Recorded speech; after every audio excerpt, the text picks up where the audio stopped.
new to gardening, you're going to go to the garden store, the hardware store, and just be amazed at all the different garden gadgets that might be available.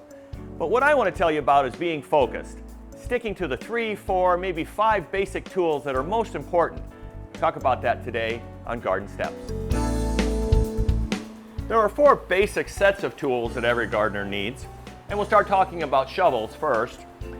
This one here works really well for big jobs like planting a tree. And the sod spade works well for everything else. Stripping sod, digging up an area for bulbs or vegetables, it just really can't be beat.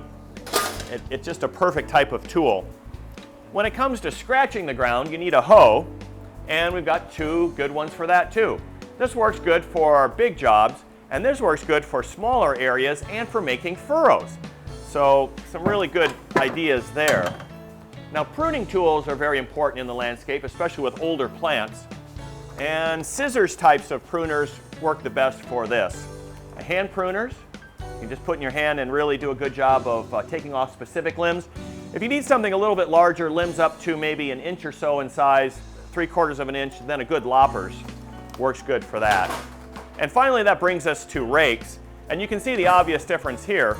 Something a little more substantial is going to work great for getting out thatch, especially in smaller areas.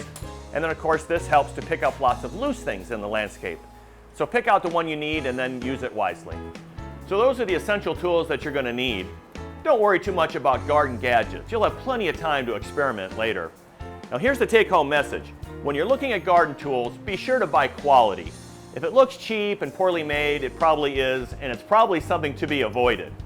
Next time on Garden Steps, we're going to take a good in-depth look at pruning tools, so be sure to be watching.